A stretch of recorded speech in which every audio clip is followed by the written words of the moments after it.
নমস্কার। খবরদার, কথা নয়। আমরা বলি বটে, কথা নয়, কিন্তু আমরাই সবচেয়ে বেশি বলি। বলবই বা না কেন? নানা রকম সমস্যা আসছে। এই মুহূর্তে সবচেয়ে গুরুত্বপূর্ণ বিষয় হচ্ছে ভারতে নতুন মন্ত্রিসভা গঠিত হয়েছে। নতুনই বা বলি কী করে? গত 10 বছর ধরে যারা শাসন ক্ষমতায় ছিলেন তারা কিছুটা বিজেপি সরকার থেকে এনডিএ সরকার, আগেও এনডিএ সরকারে ছিল না তা না, তবে আমরা সবসময় মোদি সরকার বলেই জানতাম, ওনারাও তাই বলতেন। সে ঘটনা যাই হোক, এই মুহূর্তে নরেন্দ্র ভাই মোদির নেতৃত্বে নতুন সরকার গঠিত হয়েছে। এই সরকার বসার আগে ডাক্তারি পরীক্ষার যে এলিজিবিলিটি টেস্ট, কারা কারা ডাক্তারি পড়তে পারবেন, তার যে এলিজিবিলিটি টেস্ট, সেটা নিয়েই অভিযোগ উঠে গিয়েছে। নিট, NEET, এই অভিযোগ এখন পর্যন্ত অভিযোগের আকারে রয়েছে, কিন্তু যে সমস্ত তথ্য বেরিয়ে এসেছে তাতে কিন্তু উদ্বেগের কারণ রয়েছে। আমরা এই বিষয়টাকে নিয়েই আজকে আলোচনা করব। ইতিমধ্যে সুপ্রিম কোর্টে একটা আবেদন হয়েছে। সুপ্রিম কোর্ট সেই আবেদন গ্রহণ করেছেন। অবকাশকালীন 2 বিচারপতি, অর্থাৎ এখন গ্রীষ্মের ছুটি চলছে সুপ্রিম কোর্টে, হাইকোর্টগুলিতে, এই সময়ে যারা শুনবেন তারা সেই 2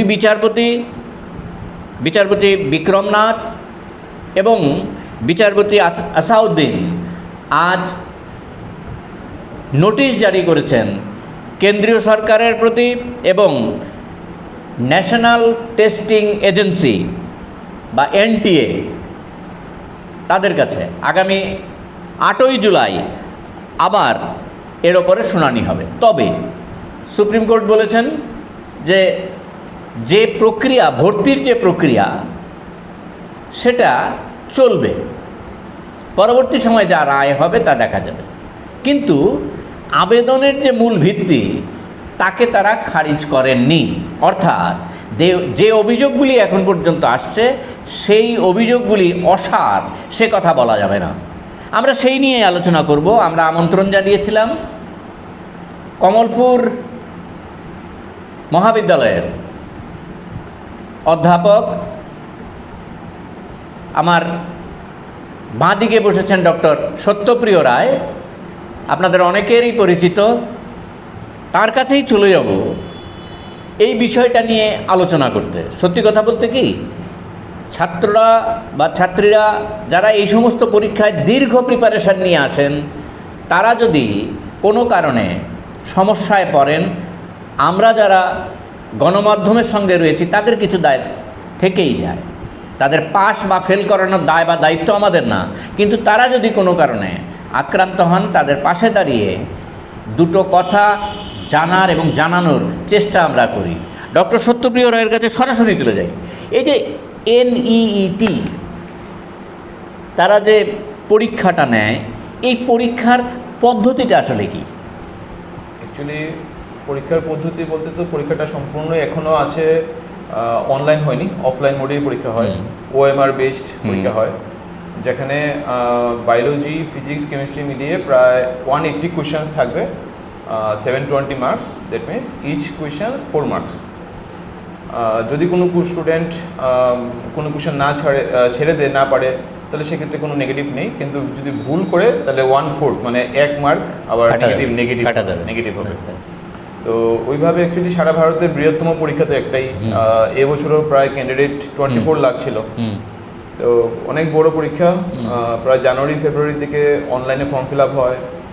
দেন এবছর পরীক্ষা হয়েছিল মে মাসের 5 তারিখে অফলাইন মোডে সারা ভারতের অনেকগুলি সেন্টারে। আমাদের ত্রিপুরাতে অনেক সেন্টারে পরীক্ষা হয়েছে। তো এটাই অ্যাকচুয়ালি পরীক্ষা পদ্ধতি, অফলাইন মোডটাই হয়, OMR বেস সম্পূর্ণ।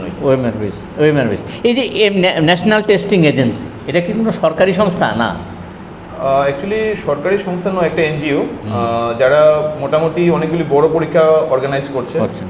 নিট করছে, JEE মেইনস করে, অ্যাডভান্স করতে পারে না। আবার নেট, স্লেট, এগুলোর মতন স্লেট নেয় না, নেট পরীক্ষা, গেট পরীক্ষা ওরা অর্গানাইজ করছে NTA। তো অনেকগুলি বড় পরীক্ষা, যেখানে কিছু পরীক্ষা হয় বিভিন্ন প্রফেশনাল কোর্সে ভর্তির, কিছু বড় পরীক্ষা হয় লেকচারারশিপের জন্য বা পিএইচডি করার জন্য, রিসার্চের জন্য কোনো ইউনিভার্সিটি লেভেলে যাওয়ার জন্য। আচ্ছা, তো এরা তো যদি ইকুইপড হয়ে থাকেন তাদের বিরুদ্ধে কিছু কিছু অভিযোগ আসে। আমি নিটের ক্ষেত্রে সরাসরি চলে যাচ্ছি। এবারের নিটে নিয়ে যে অভিযোগগুলি এসেছে, এই ধরনের পরীক্ষার ক্ষেত্রে এই অভিযোগগুলি ওঠাটা কতটা মানে বাস্তবিক, এই সময়ে কতটা? অ্যাকচুয়ালি এটা মানা যায় না। স্টুডেন্টরা, ছাত্রছাত্রীরা অনেক পরিশ্রম করে, 720 মার্কের পরীক্ষা, অনেক পরিশ্রম করতে হয়। কারণ অ্যাটলিস্ট আমাদের আগরতলা এজিএমসি যদি আমরা ভর্তি হওয়ার চেষ্টা করি, এনি জেনারেল ক্যাটাগরি স্টুডেন্ট 540 থেকে 550 না পেলে এজিএমসি পাবে না।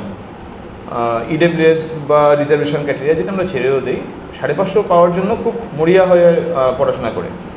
তো এই জায়গায় এই অভিযোগটা এবছর অ্যাকচুয়ালি মানা যায় না, কারণ স্টুডেন্টদের পক্ষে যদি ধরা হয় অনেক পরিশ্রম করে, জেনিউন ক্যান্ডিডেট যারা আছে অনেক পরিশ্রম করে হয়তো 550 বা 600 পেয়েছে, কিন্তু এবার কিন্তু 600 পেলেও কোনো মেডিকেল কলেজে ভর্তি হতে পারবে কিনা সরকারি কলেজে, এটা কিন্তু এবার সন্দেহ থেকে যাচ্ছে। কেন? অ্যাকচুয়ালি আপার মার্কস যেটা আমরা বলি, কাট অফ মার্কস পরীক্ষার আগে একটা ঠিক হয়, পরীক্ষার রেজাল্ট ডিক্লেয়ার হওয়ার পরে যখন বিভিন্ন কলেজের সিট থাকে, সিটের উপর ডিপেন্ড করে দেন কাট অফ মার্কস উপরে উঠে বা নিচে নামে। তো এবছর উপরের মার্কসটা অনেক বেশি, অনেক হাই, তো যার জন্য ত্রিপুরা স্টুডেন্টরা এখন সন্দেহ করছে যে 570 বা 580 পেয়েছে যারা, তারাও এজিএমসিতে পড়ার সুযোগ পাবে কিনা টেনশন করছে। ত্রিপুরাতে নাকি অনেক স্টুডেন্ট 600 উপরে পেয়েছে এবার, যেটা এর আগে হতো না। ইভেন তো এবার ত্রিপুরাতে 720-তে 720 পেয়েছে একটি ছেলে, খুব ভালো রেজাল্ট করেছে। কিন্তু এমনকি 720-তে 720 যারা সারা ভারতে পেয়েছে, অনেকের তাদের মধ্যে টেনশন করছে দিল্লি এইমস পাবে কিনা। তো এটা এবছরের টেনশন রয়ে গেল, একটা আপার মার্কসটা অনেক হাই হয়ে গেছে এবছর। ওই 720-তে 69 জন না কতজন? 69 জনের মতো পেয়েছে। আচ্ছা, আমি আরেকটা বিষয় আপনার কাছে জানতে চাইছি, সেটা হচ্ছে যে এই যে মানে এনইটি নিটের যে পরীক্ষা আর ত্রিপুরার যে জয়েন্ট এন্ট্রান্সটা হয় পিসিবি বা ইত্যাদি, এটা মানে ডিফারেন্সটা কী ডিফারেন্স? অ্যাকচুয়ালি মেডিকেল কলেজে ভর্তি হওয়ার জন্য যে মানে সরাসরি যদি আমরা বলি এমবিবিএস, বিডিএস বা বিএএমএস, বিএইচএমএস, ওগুলো করার জন্য নিট পরীক্ষা দিয়ে যেতে হবে। আর টিবিজেই যেটা আছে, ওখানে মেডিকেল সায়েন্সের কোনো কোর্স নেই, নার্সিং আছে, বিফার্মা আছে, কিন্তু ডাইরেক্ট মেডিকেল সায়েন্সে নেই। প্যারামেডিক্যাল কোর্স টিবিজিতে আছে, ফিশারি, ভেটেরিনারি বা এগ্রিকালচার, ওগুলি আছে। এমবিবিএস নেই।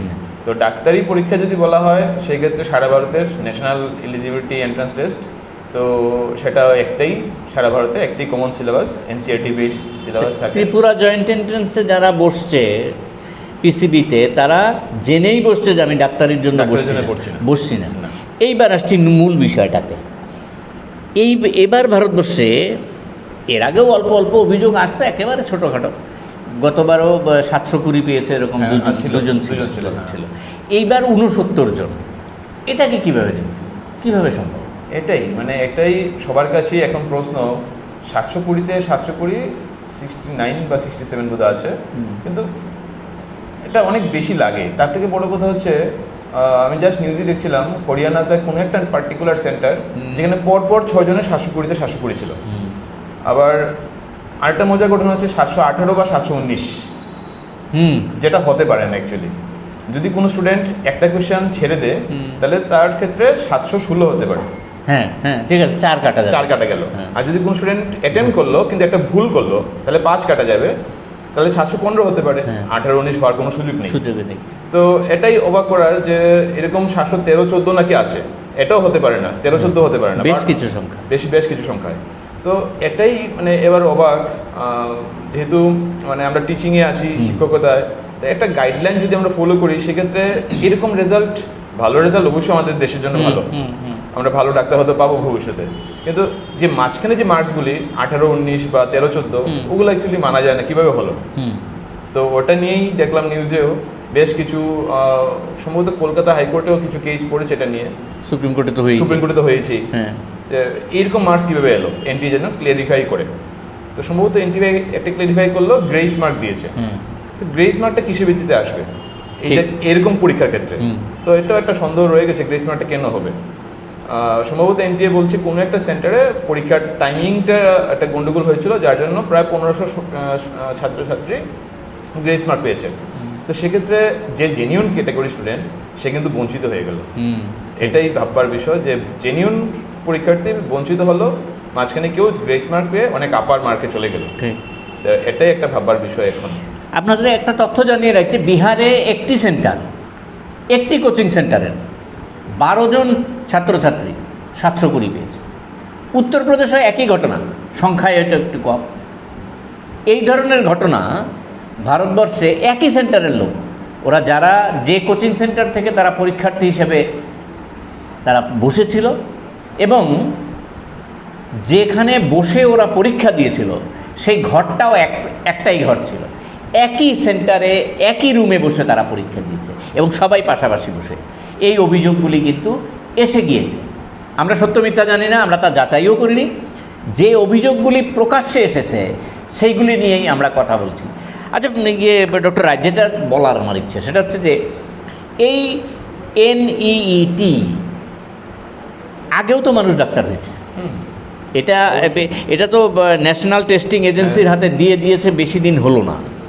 এই যে বিষয়টা, তার আগেও তো মানুষরা ডাক্তার হয়েছে, অনেকে ডাক্তার হয়েছে, জয়েন্ট এন্ট্রান্স দিয়েই ডাক্তার হয়েছে, আগে প্যারামেডিক্যাল পড়েও গিয়েছে, হ্যাঁ করেও দিয়ে দিয়েছে। এই ন্যাশনাল টেস্টিং এজেন্সি যাওয়ার পরিপ্রেক্ষিতে এবং এই অভিযোগগুলি আসা, আজকে হঠাৎ করে এটা হয়তো ব্যাপক আকারে এসেছে, এটা আস্তে আস্তে অনেক দিন ধরেই আসছিল।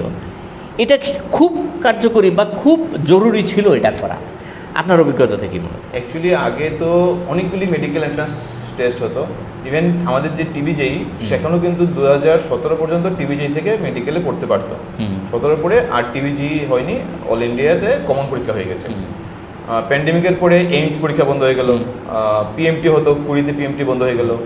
তো অনেকগুলি ছাত্ররা হয়তো বা অনেকগুলি পরীক্ষায় বসতে হতো, এখন একটা কমন টেস্টে যাচ্ছে।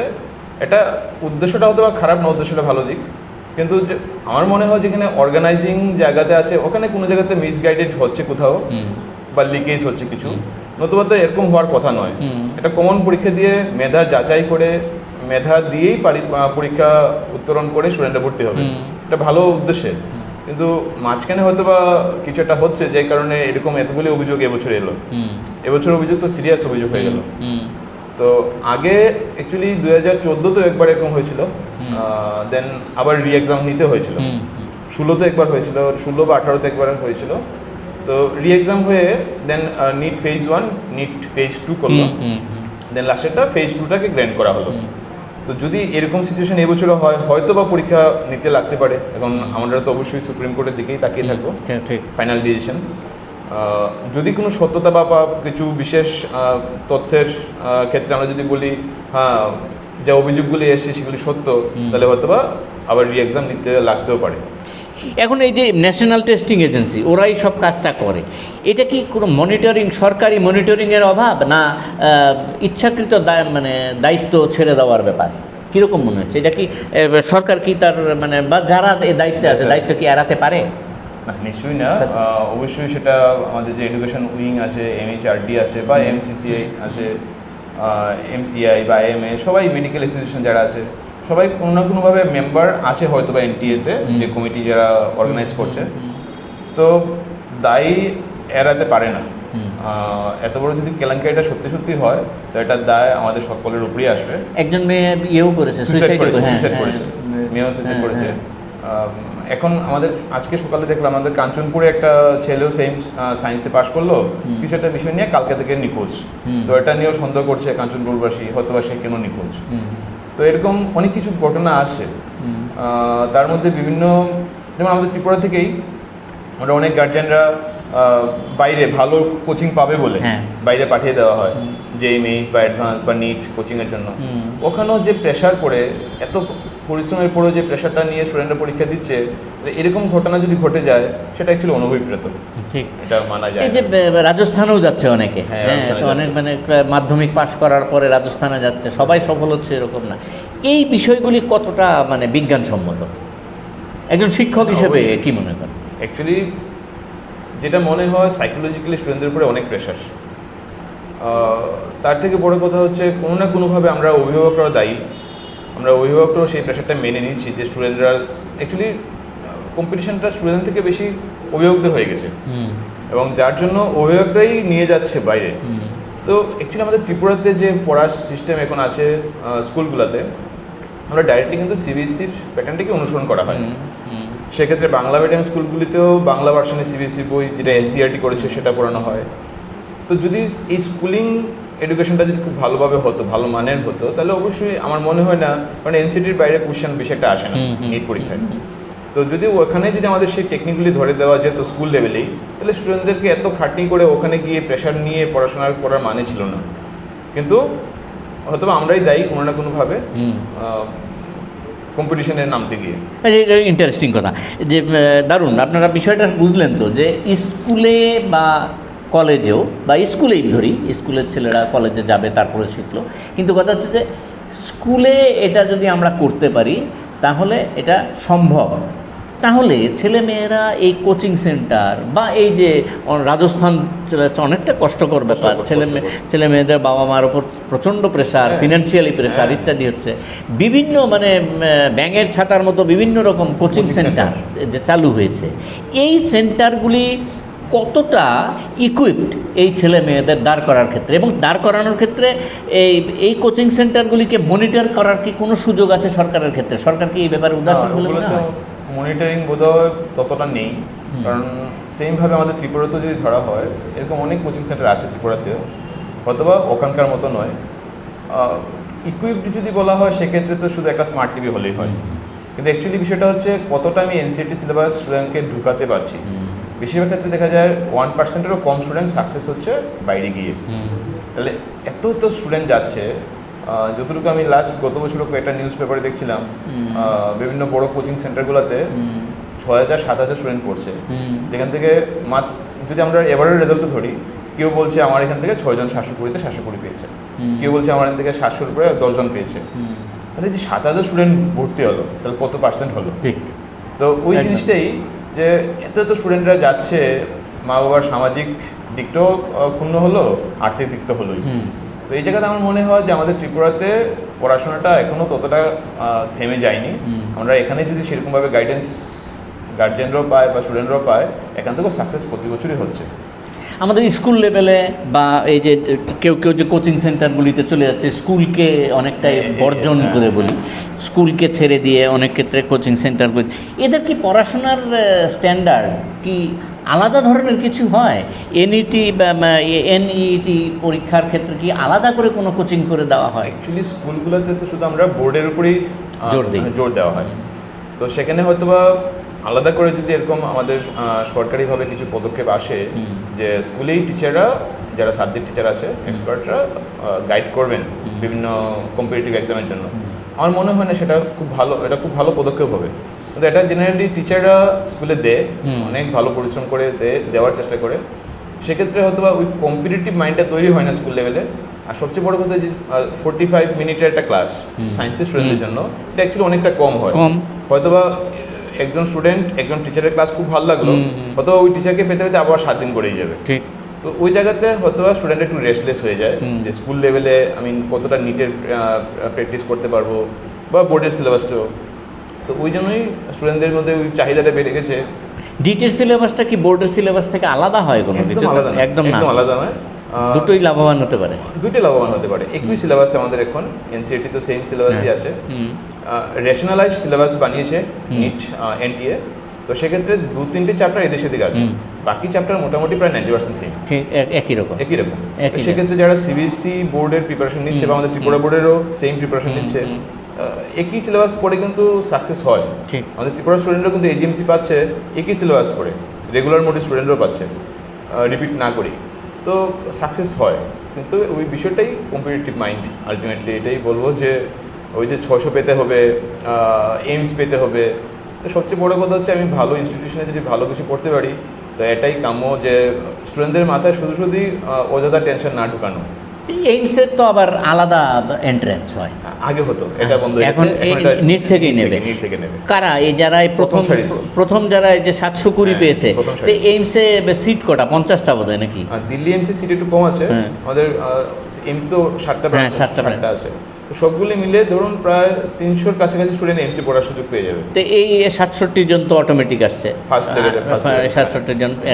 এখন 720-র পরে যারা আছে, ওই যে ইয়েটা করছেন, যে আশঙ্কাটা করছেন যে এইমসে 600 পাওয়ার পরেও হয়তো নাও পেতে পারে, নাও পেতে পারে, এই আশঙ্কাটা সেখান থেকে আছে। তাহলে এই যে মানে তাহলে তো একটা বড় অংশের ছাত্রছাত্রীরা বঞ্চিত হলো কি কারণে? এই যে বিষয়গুলি আসছে, এই যে এখন এই মানে এনইটিতে কি এই গ্রেস মার্ক দেওয়ার সুযোগটা কোথায়?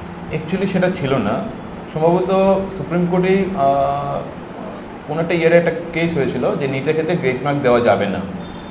ওখানে একটা বিষয় ছিল যে যদি কোনো সেন্টারে, পার্টিকুলার কোনো সেন্টারে যদি সময়টা 3 ঘন্টা 15 মিনিট 3 ঘন্টা 15 মিনিট স্টুডেন্টরা না পায়, তাহলে সেক্ষেত্রে হয়তো বা গ্রেস মার্কের বিষয়টা আসতে পারে। কিন্তু বিষয়টা হচ্ছে এটা ওই পার্টিকুলার সেন্টার তো ম্যানেজ করে নিতে পারতো। সাপোজ স্টার্টিং 12টা থেকে, সাপোজ 12টা থেকে পরীক্ষা শুরু হওয়ার কথা, 12টা থেকে শুরু করা যায়নি, ঠিক আছে, আমি পরে 15 মিনিট বাড়িয়ে দিলাম, রাইট, যেহেতু অফলাইন মোড, রাইট, সব মিলে ও যাতে 3 ঘন্টা অত মিনিট পায় সেটা দেখলেই হয়, সেটা দেখলেই হয়ে যেত, তাহলে এত সমস্যা আসতোই না। হ্যাঁ, ত্রিপুরা বোর্ডের পরীক্ষার ক্ষেত্রে অনেক ক্ষেত্রে হয়, অনেক স্কুলে 10-15 মিনিট সেন্টারে ইনচার্জই দিয়ে দেয়, ম্যানেজ করে নিতে পারতো। তো ওটাই বিষয় যে গ্রেস মার্কটা কেন এলো। গ্রেস মার্কটার একটা ফ্র্যাকশনাল ফর্মুলা হয়তো বা ছিল, ফ্র্যাকশনাল ফর্মুলাতে দেওয়া হয়েছে, তারপরে তো ডিপ্রাইভ হয়েছে। সাপোজ আমি হয়তো বা 15 মিনিট সময় পাইনি, হয়তো আমি কিছু আনসার করতামই না, আরেকজন স্টুডেন্ট সে আনসার করে যে মার্কসটা পেয়েছে, আর যে আনসার করতোই না সে কিন্তু এখন বেড়ে গেছে, মার্কসটা বেড়ে গেছে গ্রেস মার্ক পেয়ে। তো ওটাই একটা বিষয় যে গ্রেস মার্কের ইস্যুটা এটা সঠিকভাবে জাস্টিফিকেশন করা উচিত। কিভাবে হলো এটা কি মানে এই একটা কারণ হতে পারে যে ওরা বললো যে গ্রেস মার্ক দিয়েছে, কোনো ব্যাখ্যা দেয়নি, একটা জায়গায় শুধু বলেছে কোন জায়গায় পরীক্ষা শুরু হতে দেরি হয়েছিল ইত্যাদি। এখন এই গ্রেস মার্কের কি আলাদা আর কোনো সুযোগ আছে, যে আর কোনো পদ্ধতি আছে? সুপ্রিম কোর্টের একটা ছিল রায়, আমার ঠিক ইয়ারটা খেয়াল নেই, ওখানে কিন্তু বলা হয়েছে গ্রেস মার্ক দেওয়া যাবে না, সরাসরি বলা হয়েছে।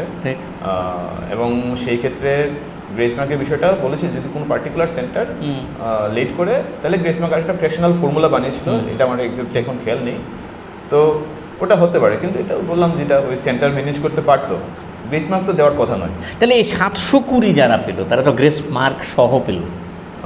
হ্যাঁ, কেউ হয়তো বা জেনিউন পেয়েছে, বাট কেউ হয়তো বা গ্রেস মার্ক সহ করেও পেয়েছে। তাহলে তো জল আর তেল এক জায়গায় ছিল। এখন কথা হচ্ছে যে এই জায়গায় যে এই যে 720 পেলো, এই 69 জন, তাদের ভিতরে কেউ গ্রেস মার্ক পেয়েছে, আবার কেউ হয়তো 720ই পেয়েছে।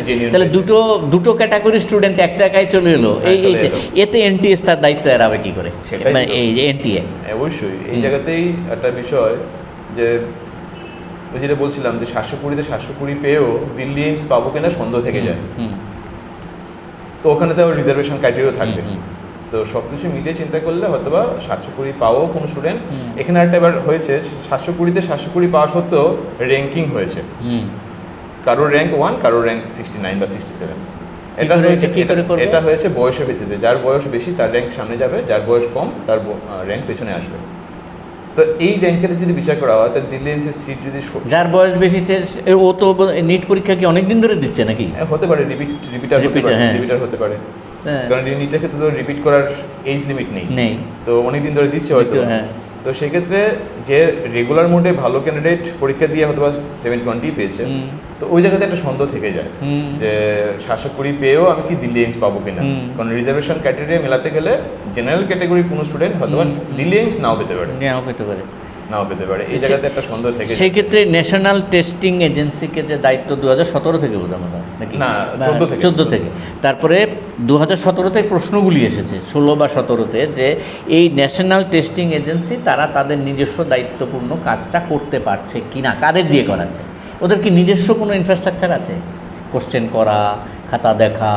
না, তারা অ্যাকচুয়ালি যতটুকু আমার নলেজে আছে, বিভিন্ন মেডিকেল কলেজ রিলেটেড অথবা বিভিন্ন ইউনিভার্সিটি বা কলেজ থেকে সাবজেক্ট টিচারকে নেওয়া হয় কোশ্চেন ফ্রেমের জন্য। তো যেটা নর্মালি আমাদের বিভিন্ন বোর্ড বা কলেজ সেভাবে হয়, দেন মডারেট করবে। তো ওখান থেকে কিন্তু গত বছর একটা ঘটনা হয়েছিল, যে কোনো একটা স্টেটের বিডিএস কোনো একজন ডাক্তার ছিলেন, তো যিনি জানার মাধ্যমে কোশ্চেন পেপার লিক আউট হয়েছিল, কিন্তু সেটা আগে ধরা পড়ে যায়। তো ওই জায়গাতেই বিষয়টা আছে যে এনটিএ পার্টিকুলার অ্যাকচুয়ালি কোনো নিজস্ব বডি নেই, বিভিন্ন জায়গা থেকে, ইনস্টিটিউট থেকে প্রফেসরকে নিয়ে নির্বাচন কমিশনের মতো কোশ্চেন পেপারটা সেট আপ হয়। দেন ল্যাঙ্গুয়েজের বিষয়টা আসে, হ্যাঁ। তো ল্যাঙ্গুয়েজও সেম ল্যাঙ্গুয়েজ বিষয়ের সাবজেক্ট স্পেশালিস্ট কি নেওয়া হয়। সাপোজ আমার ত্রিপুরার জন্য বাংলা অনুবাদ হবে, তো সাবজেক্ট এক্সপার্টকে নেওয়া হয় যিনি বাংলা বুঝবেন, তো এরকম করে ল্যাঙ্গুয়েজটাকেও চেঞ্জ করা হয়। তো ওই জায়গাতে একটা হয়তোবা লিকেজের এরিয়াটা বেড়ে যাচ্ছে বিভিন্ন মানুষ ইনভলভ হওয়ার কারণে। তো একটা নির্দিষ্ট বডি থাকা উচিত অবশ্যই, যেখানে ইন্সপেকশন থাকবে। এক ইন্সপেকশন হবে যাতে কোনোভাবে লিকেজ না হয় কিছুই। সেকেন্ড ইন্সপেকশন থাকবে যাতে কোনো সেন্টারের টাইমিংটা যাতে সবসময় ঠিক থাকে। কারণ অনেক স্টুডেন্ট গার্জিয়ান দেখছিলাম নিউজ চ্যানেলে বলছিল যে আমাদের এডমিট কার্ডে লেখা ছিল পরীক্ষার 3 ঘন্টা আগে পৌঁছানোর জন্য, তো আমরা 3 ঘন্টা আগে পৌঁছছি, তাহলে সেন্টারে কেন দেরি করলো? তো এতগুলি ইস্যু আসছে যেহেতু এবার, তো এগুলো হওয়া উচিত নয়। তো এটাই যে যদি সত্যি সত্যি কিছু হয় তাহলে তো অবশ্যই তদন্ত হওয়া উচিত, যেন দোষী যদি হয় শাস্তি হবে। আর এনটি অবশ্যই দায় নেবে, হয়তোবা সুপ্রিম কোর্টের রায় দেবে আমাদের, তো এনটিএ দায় নেওয়া উচিত যে কেন এই রেজাল্ট এরকম হলো এবার। সর্বশেষ প্রশ্ন, শিক্ষকতা করছেন দীর্ঘদিন এবং বড় জায়গায় শিক্ষকতা করছেন, ছাত্রছাত্রীদের কাছে থাকার সুবাদে একটা কথা, এই যে এনইইটি এটার কোনো অল্টারনেটিভ চিন্তাভাবনা কি করা যেতে পারে? যেহেতু দুর্নীতির অভিযোগ চলে এসেছে, একটা অভিযোগ এখনও অভিযোগের আকারে, তদন্তের কথা বললেন, আমিও একমত, তদন্ত হওয়া উচিত। এবং তদন্ত যাতে মানে আপনাদের উদ্দেশ্যে বলি যারা আমাদের এই অনুষ্ঠান দেখছেন, তদন্তটা যাতে তদন্ত রিপোর্টটা লিখে যাতে তদন্তটা শুরু না হয়, তদন্ত শেষে তদন্ত করে নেওয়ার পরে যাতে রিপোর্টটা লেখা হয় এবং এটা প্রকাশ্যে আসুক। কারণ হাজার না লক্ষ লক্ষ ছেলে মেয়েদের এই মুহূর্তে একটা অনিশ্চয়তার সৃষ্টি হয়েছে তাদের জীবনে। এবং আপনাদের মনে রাখতে হবে, জন্মের পর থেকে শিশুটাকে কিভাবে তৈরি করব, কোন জায়গায় নিয়ে যাব, পিতামাতার যে প্রচেষ্টা, সেই প্রচেষ্টার ওপরে কিন্তু অনেক ক্ষেত্রে কুঠারাঘাত করা হচ্ছে। এটা মেনে নেওয়া যায় না। সুতরাং তদন্ত হোক, তদন্তটা রিপোর্টটা না লিখে তারপরে তদন্তটা যাতে না হয়, তদন্ত হওয়ার পরে যাতে রিপোর্টটা লেখেন, প্রকাশ্যে আসুক, জনসাধারণের কাছে প্রকাশ্যে বলা হোক। আমাদের এই দাবিটা থাকতো, খবরদার কথা নয় সেটা দাবি করছে। শুধু যেটা মানে ডক্টররা যেটা বলার চেষ্টা, যে এই মুহূর্তে এনইইটি তার অল্টারনেটিভ কিছু যেহেতু তার বিরুদ্ধে অভিযোগ ছিল, ন্যাশনাল টেস্টিং এজেন্সি একটা অসাধারণ দায়িত্বপ্রাপ্ত হবে, তারা নিখুঁত হবেন, সবাই চাইবেন, সবাই মেনে নিয়েছে, ভারতবর্ষে একটাই টেস্ট হোক, কোনো অসুবিধা নেই। এই যে জায়গাটায়, এই জায়গাটায় তো এখন প্রশ্নচিহ্ন উঠে গেল। নতুন করে কি ভাবনা চিন্তা আছে, যদি কোনো পরামর্শ থাকে? অ্যাকচুয়ালি যেই মেইনস এনটিএ অর্গানাইজ করছে সেক্ষেত্রে হয়তো ক্যান্ডিডেট এত বেশি থাকে না, কিন্তু ওরা অনলাইনে পরীক্ষা নিতে পারছে বিভিন্ন শিফটিংয়ে। তো অনলাইনে যদি এক্সামটা হয় সেক্ষেত্রে তো কোনোভাবেই কারচুপির কোনো সুযোগ থাকবে না, কারণ ডাটা সঙ্গে সঙ্গে এন্ট্রি হয়ে যাবে। সেক্ষেত্রে আমি বলতে পারি যে নিটের ক্ষেত্রেও অনলাইন একটা পার্ট আসতে পারে। কিছু কিছু স্টেট থেকে অভিযোগ ছিল, ওই সুপ্রিম কোর্টের কেসের মধ্যে সম্ভবত বা হাইকোর্টের কোনো একটা কেসও ছিল, কোনো একটা স্টেটে একজন ক্যান্ডিডেট যে 720-তে 705 পেয়েছে, যার বোর্ডে বায়োলজিতে 35 আউট অফ 100, ও বাবা, ফিজিক্সে সম্ভবত 33 বা 34 এরকম ছিল। তাহলে যার বোর্ডের রেজাল্ট এত খারাপ, 50% নেই, হ্যাঁ 50% নেই, তার ক্ষেত্রে নিটের রেজাল্ট এত ভালো হলো কীভাবে? তো এটাও কিন্তু একটা বিষয় সোশ্যাল মিডিয়া বা নিউজ পেপারও বেরিয়েছে। তো সেক্ষেত্রে জেএমএনসির ক্ষেত্রেও যেরকমভাবে পার্সেন্টাইল র্যাঙ্ক বানানো হয় বোর্ডের মার্কসকে অ্যাড করিয়ে, আমার মতে সেক্ষেত্রে নিটের ক্ষেত্রে সেটা করা যেতে পারে, যেহেতু অল ইন্ডিয়া লেভেল পরীক্ষা অনেকটাই নিখুঁত হতে পারে। নিখুঁত হতে পারে, কারণ বোর্ডেও ভালো হবে, তাহলেই জেএমএনসির মতোই নিটের ক্ষেত্রে ভালো হবে। ঠিক। তো একটা রাস্তা হতে পারে যে পার্সেন্টাইল র্যাঙ্ক করা, যেখানে বোর্ডের মার্কসকে ভ্যালিড হিসেবে ধরা হবে। তো এটা একটা রাস্তা হতে পারে। ঠিক। আর এই ন্যাশনাল টেস্টিং এজেন্সি, তাদের কি আরও বেশি ইকুইপড হওয়া উচিত, এই ব্যাপারে সতর্ক হওয়া উচিত? কী পদ্ধতিতে সতর্ক হবে? এদের তো মানে এই যে একটা মানে এখন তো যা খবর পাচ্ছে, এটা কি কোনো ককাস টকাস জুড়ে গিয়েছে কিনা, এটা আস্তে আস্তে তদন্ত রিপোর্টে বেরিয়ে আসবে।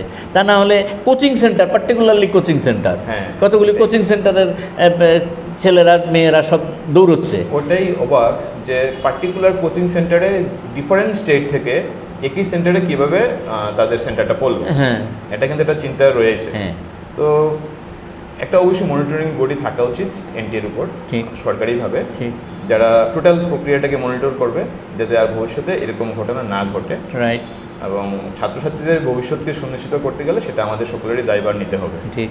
তো ওটাই বলা যে আমাদের ভারতবর্ষ বলুন বা ত্রিপুরা রাজ্য বলুন, অনেক ব্রিলিয়ান্ট স্টুডেন্ট আছে, সকলের ব্রিলিয়ান্ট রেজাল্ট বা তাদের পারফরমেন্স যাতে এরকম ঘটনার কারণে নষ্ট না হয়, সেটাই আমরা কাম্য করব। একদম অসাধারণ। এই যে আমাদের যে মূল উদ্দেশ্যটা, আমাদের এই চ্যানেলেরও এইটাই উদ্দেশ্য। ন্যাশনাল টেস্টিং এজেন্সিকে উঠিয়ে দেওয়া হোক আমরা বলছি না, ন্যাশনাল টেস্টিং এজেন্সি সম্পূর্ণ ব্যর্থ আমরা বলছি না। আমরা যেটা বলছি যে ট্রান্সপারেন্ট হোক, অনেক বেশি সততা নিয়ে, স্বচ্ছতা নিয়ে এই কাজটা হোক। কেন এই প্রশ্নচিহ্নটা উঠল সেটা তদন্ত হোক। এবং আবার বলছি, তদন্ত রিপোর্ট লিখে তারপরে তদন্ত যাতে না হয়, স্বচ্ছভাবে তদন্ত হোক এবং তদন্ত প্রকাশ্যে আসুক। আজকে এইটুকুই থাক।